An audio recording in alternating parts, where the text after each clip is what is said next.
الحمد للہ رب العالمین والصلاة والسلام علی رسولہ الکریم اما بعد فاعوذ باللہ من الشیطان الرجیم بسم اللہ الرحمن الرحیم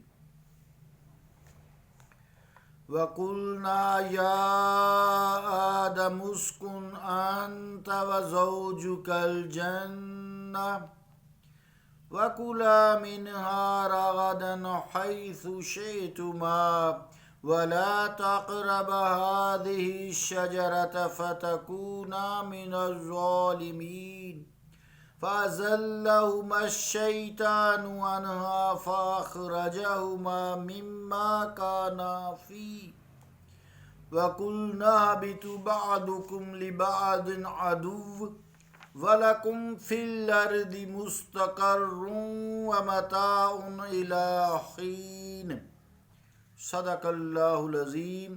واجب الاحترام سامعین، السلام علیکم ورحمۃ اللہ وبرکاتہ۔ سورہ البقرہ کی 35 اور 36 نمبر آیات تلاوت کرنے کی سعادت حاصل کی ہے، جن کا ترجمہ یوں ہے: اور ہم نے فرمایا اے آدم، رہو تم اور تمہاری بیوی اس جنت میں، اور دونوں کھاؤ اس سے جتنا چاہو جہاں سے چاہو، اور مت نزدیک جانا اس درخت کے، ورنہ ہو جاؤ گے اپنا حق تلف کرنے والوں سے۔ پھر پھسلا دیا انہیں شیطان نے اس درخت کے باعث، اور نکلوا دیا ان دونوں کو وہاں سے جہاں وہ تھے، اور ہم نے فرمایا اتر جاؤ، تم ایک دوسرے کے دشمن رہو گے، اور اب تمہارا زمین میں ٹھکانا ہے اور فائدہ اٹھانا ہے وقت مقرر تک۔ اللہ کا قول سچا ہے جو بڑی ہی عظمت والا ہے۔ عزیزان گرامی قدر، السلام علیکم ورحمۃ اللہ وبرکاتہ۔ آیت نمبر جو 36 ہے، 35 کی تشریح آسان ہے، 36 نمبر جو آیت ہے اس میں جو لفظ ہے فَأَزَلَّهُمَا الشَّيْطَانُ، اس مقام پر اس آیت کے حوالے سے انسان کے ذہن میں بے ساختہ خیال آتا ہے اور اسے پریشان کرتا ہے۔ سوال یہ ہے کہ کیا انبیاء سے بھی گناہ سرزد ہو سکتے ہیں یا ہوتے ہیں؟ اس لیے اس بات کے متعلق کچھ عرض کرنا انتہائی ضروری بھی ہے۔ اس حوالے سے علامہ قرطبی رحمۃ اللہ علیہ نے بڑی عمدگی کو اس مشکل کو حل کیا ہے، عمدگی سے اس مشکل کو حل کر دیا ہے۔ آپ فرماتے ہیں انہم معصومون من الصغائر کلیہا کعصمتہم من الکبائر اجمعہا۔ تفسیر قرطبی زیر آیت ھذا جز 1 پیج 308۔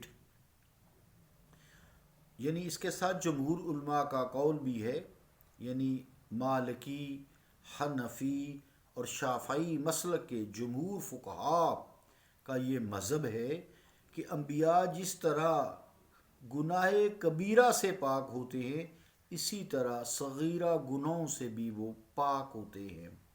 اس کی وجہ یہ ہے کہ ہمیں ان کی مطلق اطاعت کا حکم دیا گیا ہے، جیسے کہ وَمَن یُطِعِ الرَّسُولَ فَقَدْ اَطَاعَ اللَّهَ، جس نے رسول مقبول صلی اللہ علیہ وآلہ وسلم کی اطاعت کی گویا اس نے اللہ کی اطاعت کی۔ قرآن مجید میں ہے یہ وَمَن یُطِعِ الرَّسُولَ فَقَدْ اَطَاعَ اللَّهَ، تو پس یقیناً اس نے اللہ کی اطاعت کی جس نے رسول مقبول صلی اللہ علیہ وآلہ وسلم کی اطاعت کی۔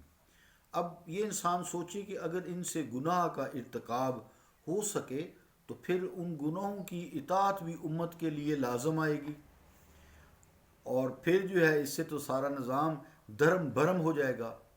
اس پر یہ شبہ بھی وارد ہوتا ہے کہ قرآن حکیم میں جا بجا انبیاء کی طرف ایسی چیزیں منسوب کی گئی ہیں جو بظاہر گناہ معلوم ہوتے ہیں، اور پھر ان امور پر انبیاء کی پھر شدید ندامت بھی ہے اور استغفار بھی منقول ہے قرآن مجید میں۔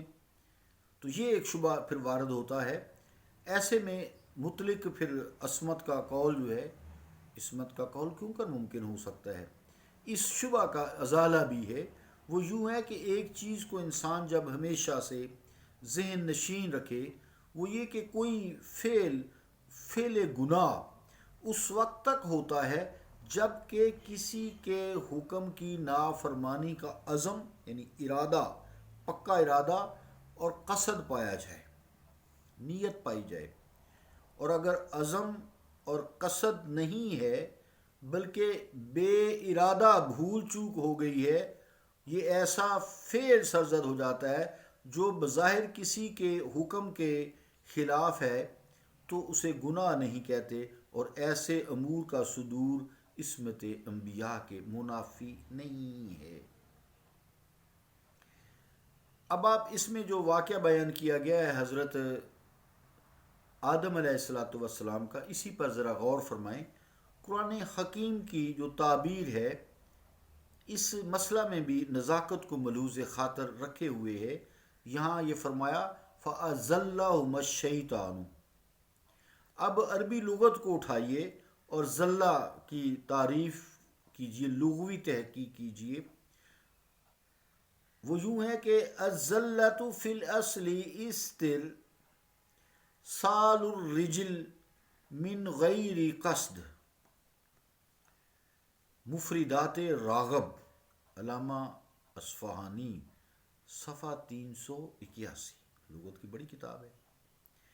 کیا معلوم ہوا کہ الذلۃ فی الاصل استرسال الرجل من غیر قصد، بلا ارادہ پاؤں کا پھسل جانا، یہ ذلہ کی تعریف ہو گئی۔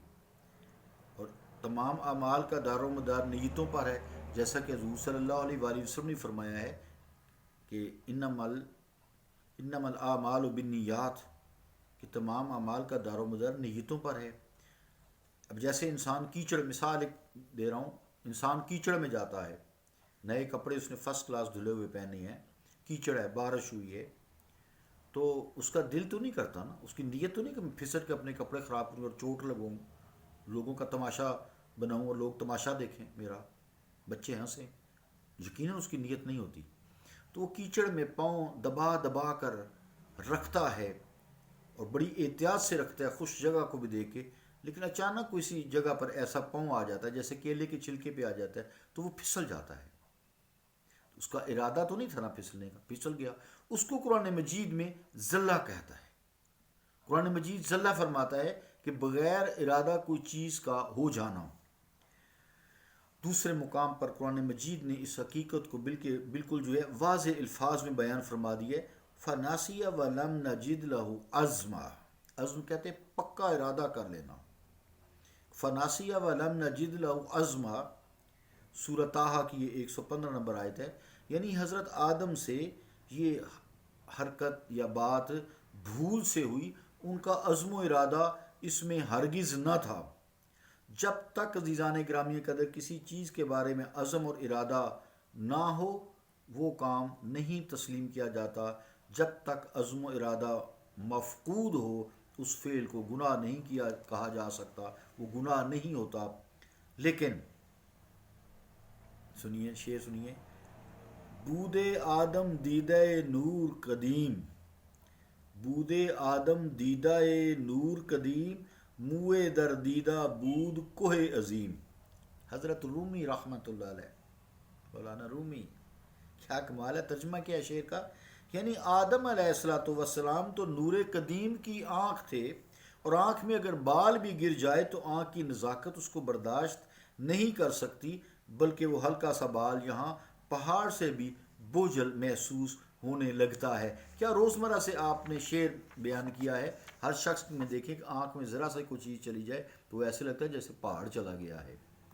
آیت کا جو آخری حصہ ہے اس کا، مستقر و متاع الی حین، اس آیت میں یہ لطیف اشارہ ہے کہ اس دنیا میں تمہارا قیام ہمیشہ نہیں ہوگا، موت کا پیالہ پینا پڑے گا، بلکہ یہ تمہاری عارضی دنیا جو ہے زمین قیام گاہ ہے۔ ان فرصت کے لمحوں میں تمہیں اپنی ابدی زندگی کو بہتر بنانے کے لیے کوشاں رہنا چاہیے۔ صلی اللہ تعالی علی رسول خیر خلقہ محمد وعلی آلہ واصحابہ اجمعین برحمتک یا ارحم الراحمین۔